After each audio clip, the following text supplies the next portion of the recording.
Assalamualaikum warahmatullahi wabarakatuh.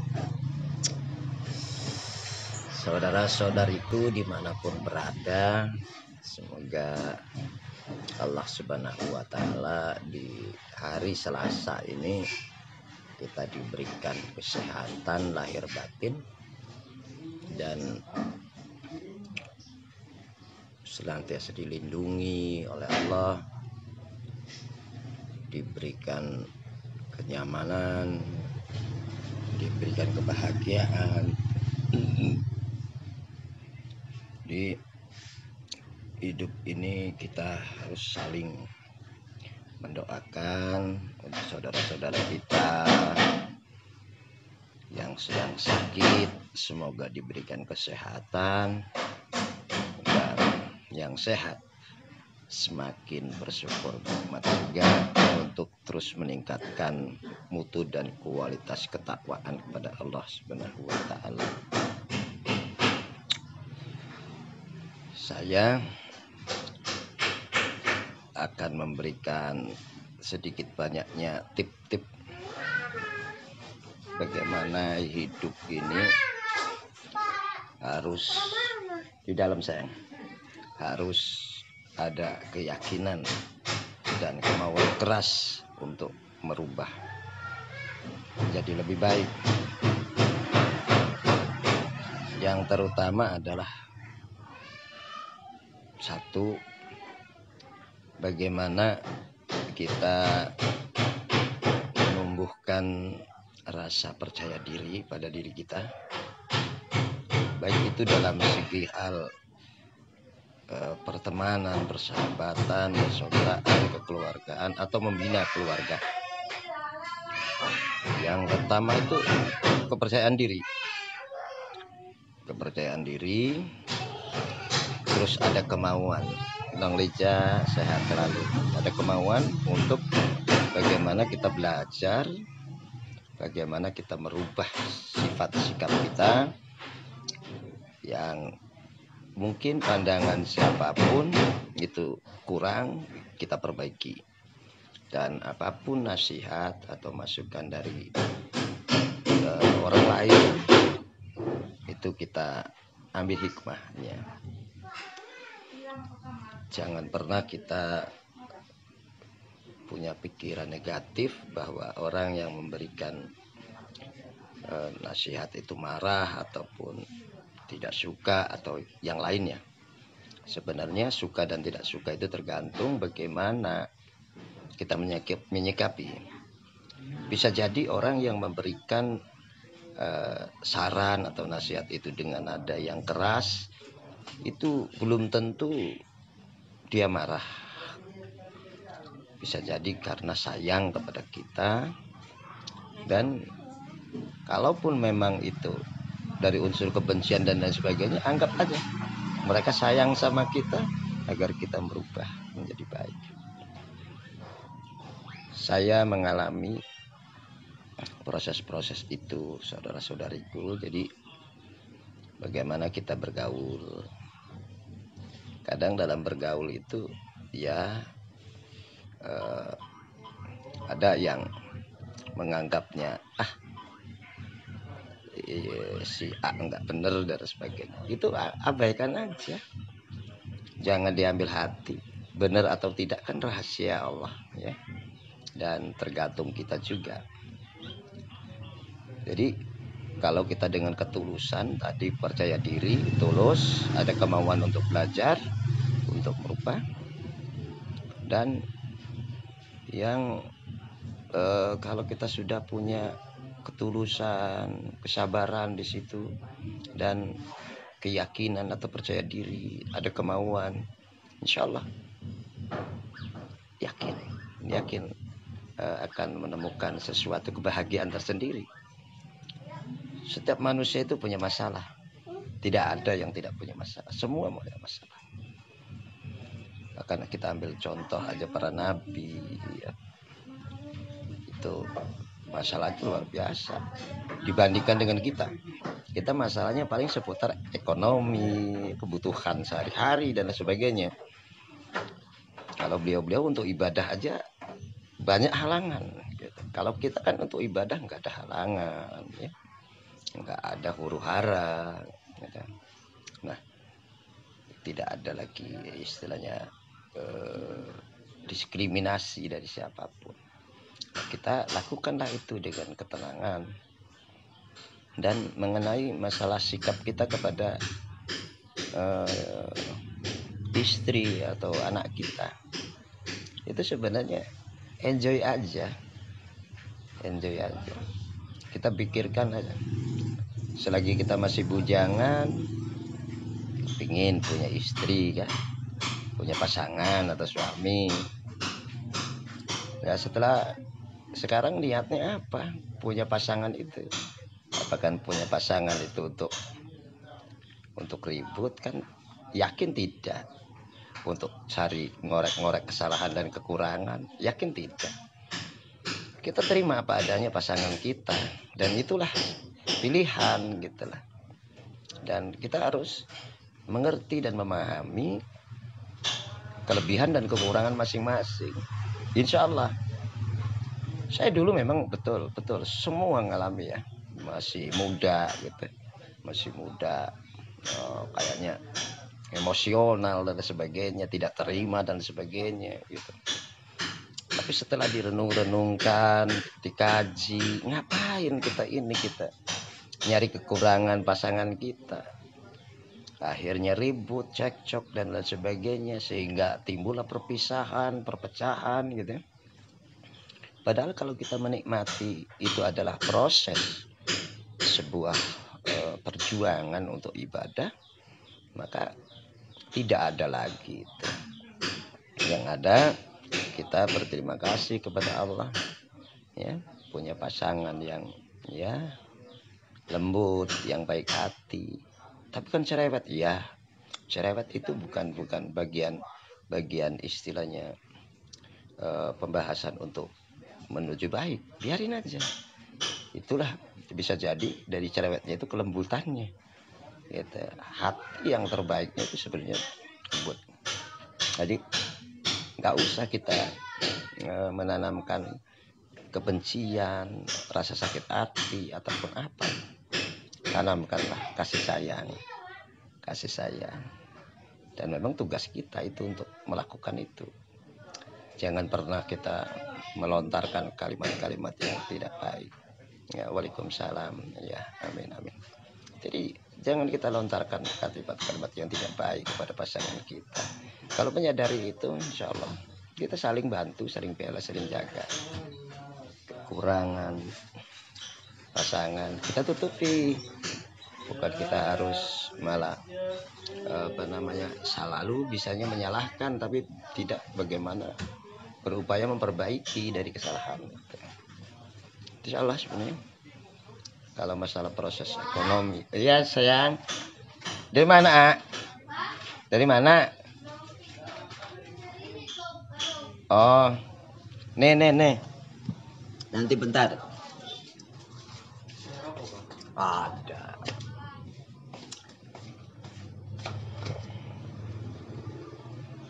Ini rokok pasien.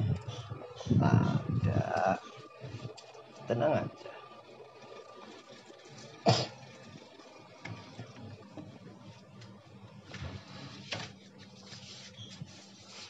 Ini sayang. Mana?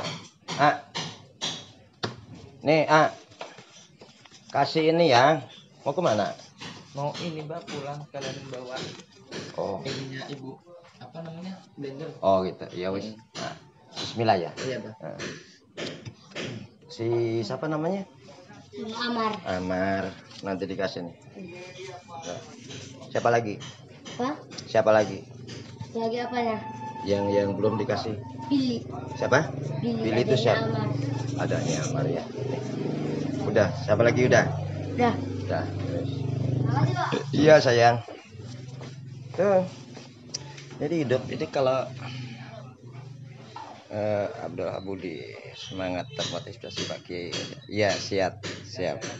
Jadi kalau kita ini ibaratnya memberikan sebuah apa ya, sebuah vonis kepada pasangan kita itu, salahnya aja yang di otak-atik gitu ya, masa lalunya aja kita, itu gak ada ujungnya, yang ada adalah keributan.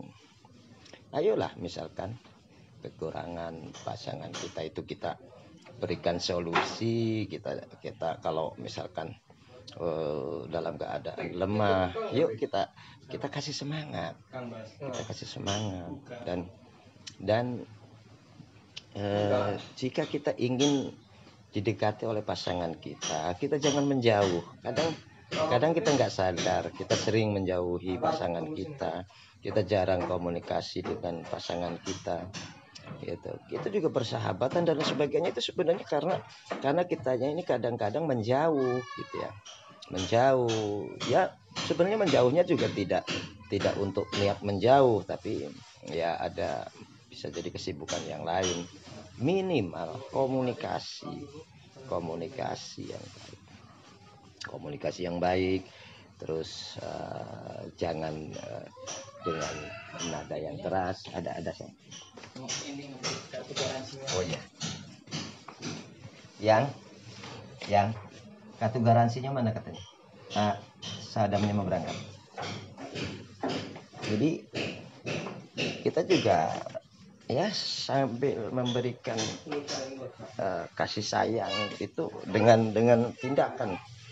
Panggillah pasangan kita itu dengan sebutan yang baik, yang lemah lembut, yang tidak boleh kita ya seolah-olah kita ini lebih hebat gitu.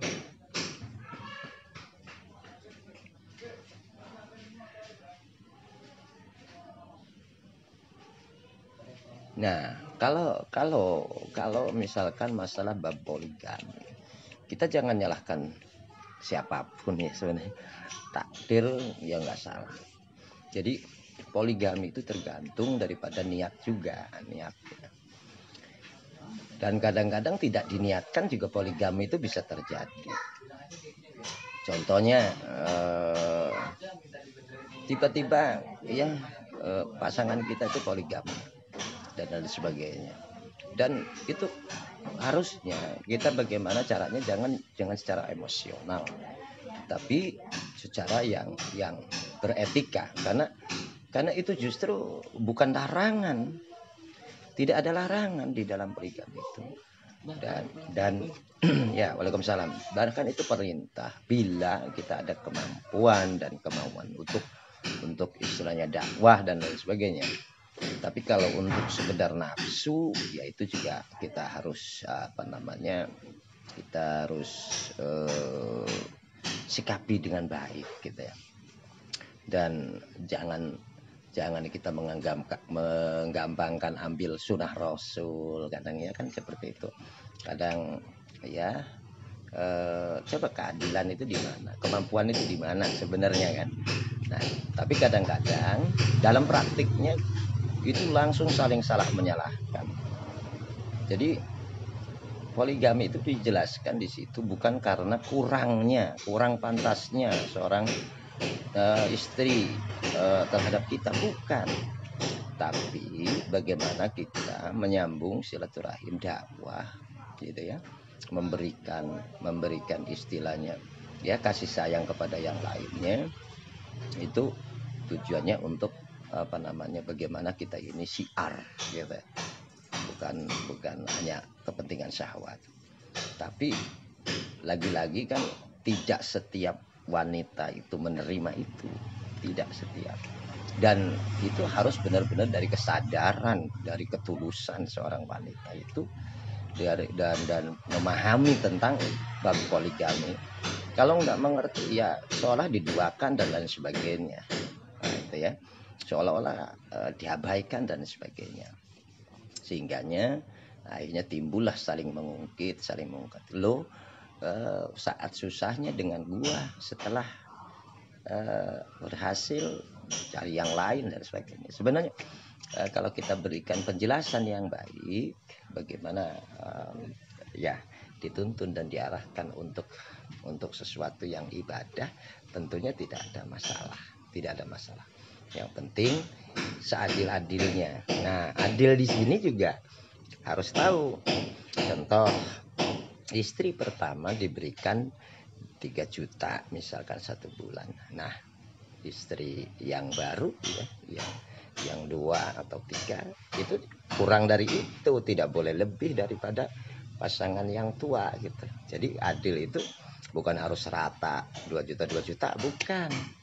Tapi berikan kelebihan kepada yang pertama gitu. Yang pertama gitu. Dan itu juga harus ada konsep-konsep hidup ya, apa? Jangan diskriminatif gitu ya. Jangan kita ini merasa hebat dan lain sebagainya. Kadang yang namanya poligami itu pertentangannya karena ya itu tadi, di sininya ini belum betul lillah gitu. Kalau sudah lillah, sudah benar-benar karena Allah, ya bisa jadi itu takdir dari Allah, harus seperti itu, dan tidak boleh nyalahin takdir itu. Keputusan Allah itu harus diterima dan harus ya legowo kita. Memang pemberian Allah itu dikiranya pahit, tapi sebenarnya itu manis, agar kita ini sama-sama berpikir gitu. Jadi tidak boleh sampai menyalahkan takdir, tidak boleh, sama sekali tidak boleh. Karena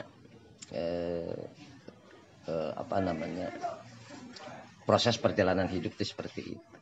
Ya saya mengalami itu, bagaimana caranya menyikapinya dan dengan apa, dengan kesabaran, dengan ketulusan gitu. Alhamdulillah. Nah, setelah perjalanan ya terjawab juga, oh ini gitu. Akhirnya justru semakin harmonis, semakin nyaman, semakin ya apa ya, meskipun ya kadang mungkin kalau pasangan kita kan teringat gitu masa-masa tersakiti dan lain sebagainya. Tapi kalau sudah menyadari ini adalah wabil qadari khairihi wa syarrihi minallah, maka insya Allah akan nyaman gitu.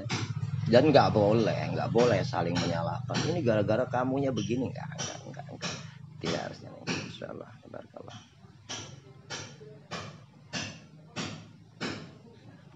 Lebihnya apa? Suami kadang dilarang sama istri pertama.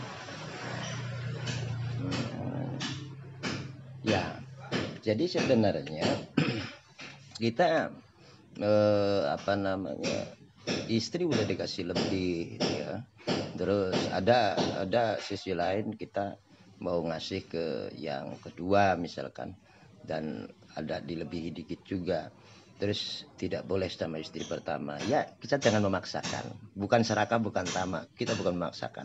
Tapi kita ada cara lain nantinya gitu. Jadi kita bagaimana caranya, cara yang sebaik-baiknya gitu, yang tidak menyinggung perasaan gitu.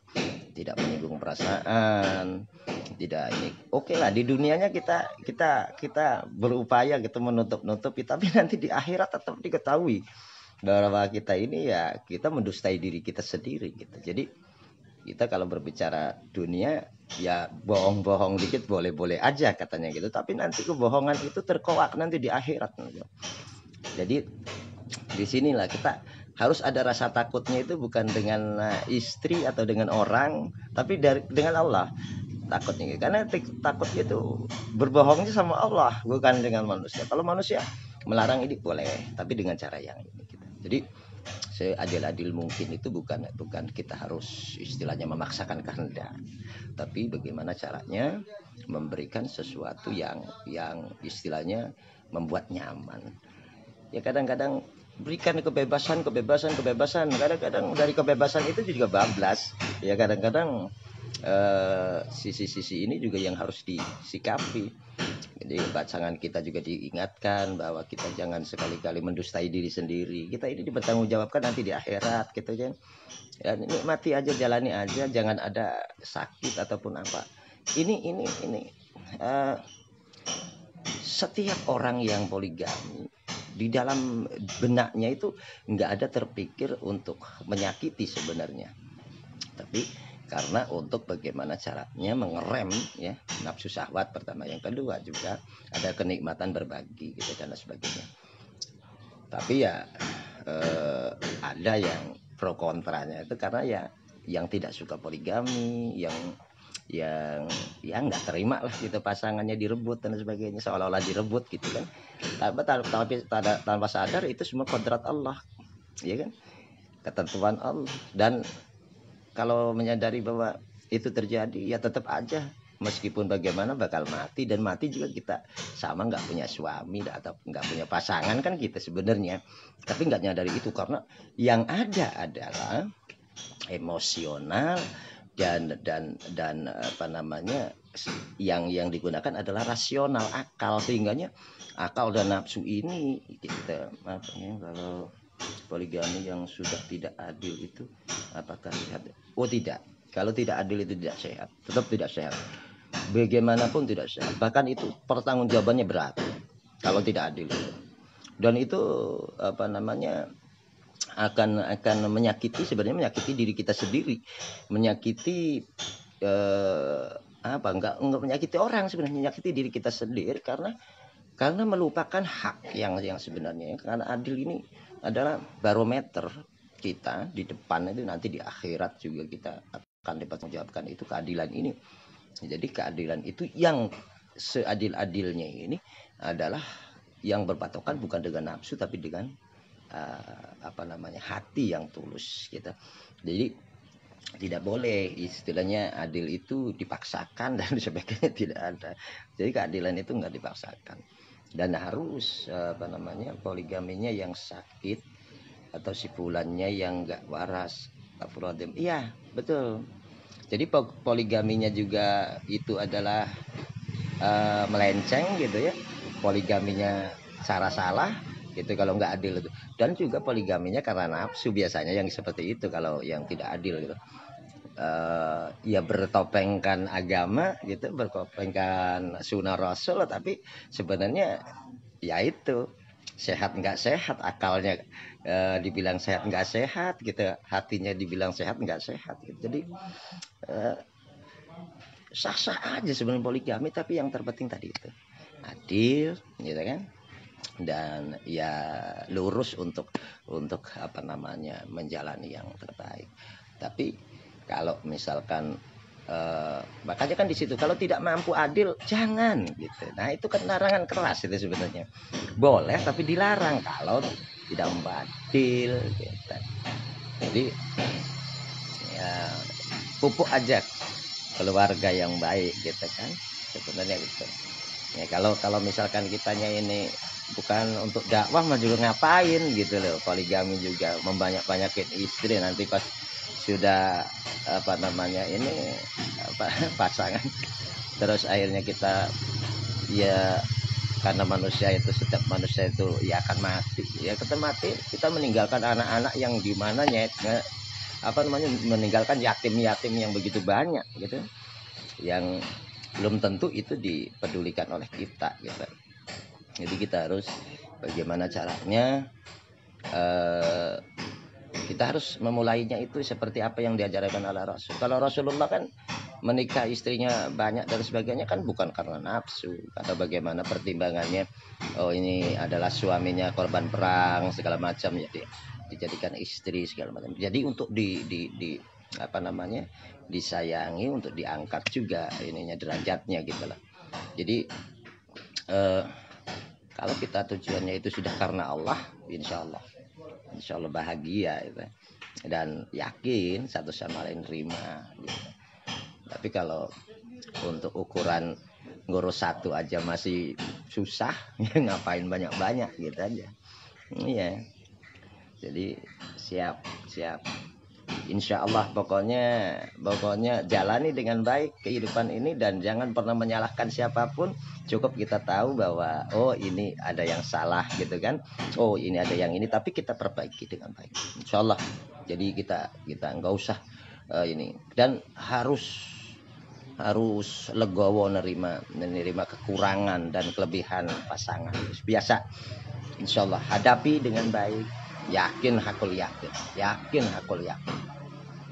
Jadi kita nggak usah ini ya, kita apa ya sebagai istri harus nerima bahwa suami kita seperti itu, dan Begitu pula suami harus menerima, oh istri kita begitu, jadi terus belajar menjadi baik. Alhamdulillah, inilah takdir yang Allah berikan pada.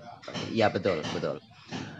Jadi semua adalah takdir Allah, dan insya Allah kalau keputusan Allah itu kan, karena wabil qadari khairihi wa syarrihi minallah, ketentuan baik dan buruk dari Allah itu kita harus yakini dan kita harus terima. Tapi baik dan buruk menurut kita belum tentu menurut Allah. Jadi yang tidak baiknya aja itu baik menurut Allah. Dan kalau menurut kita mungkin pahit gitu. Ya. Gula yang diberikan mungkin manis, tapi bisa juga itu mengandung racun.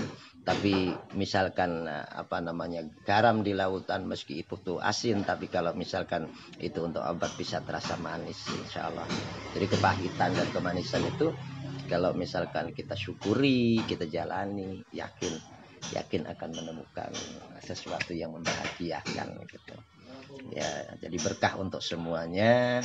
Salam santun, dan insya Allah semua saudara-saudariku, keluarga besar kami, dan semuanya insya Allah dalam lindungan Allah, terus diberikan bimbingan oleh Allah untuk sadar bahwa hidup ini kita akan kembali kepada Allah, dan rezeki yang kita terima juga itu ada hak-hak yang lain, dan kita harus terus berbanyak minta ampun pada Allah, perbanyak sedekah, perbanyak juga kita ini silaturahim, dan hindari permusuhan dan perselisihan, amar ma'ruf nahi mungkar, kita ini tegakkan kebaikan, hindari permusuhan dan perselisihan, kemungkaran. Insyaallah hidup kita akan bahagia. Syafaqallah. Allahumma rabbana as'alhi bil ba'sya wasfi ba'da syafi la syifa'an syifa'u fala yaqdir syakama wal alama. Allahumma rabbana anzil alaina ma'idatan minas sama'i takuna lana idan li awalina wa akhirina yatamin garajatna khairul raziqin.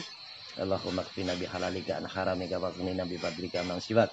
Allahumma inna a'udzubika minal baras wal junun wal judam wal corona wa misil asqam bi rahmatika ya arhamar rahimin. Walhamdulillahirabbil alamin. Terima kasih. Alhamdulillah, barakallah. Assalamualaikum warahmatullahi wabarakatuh.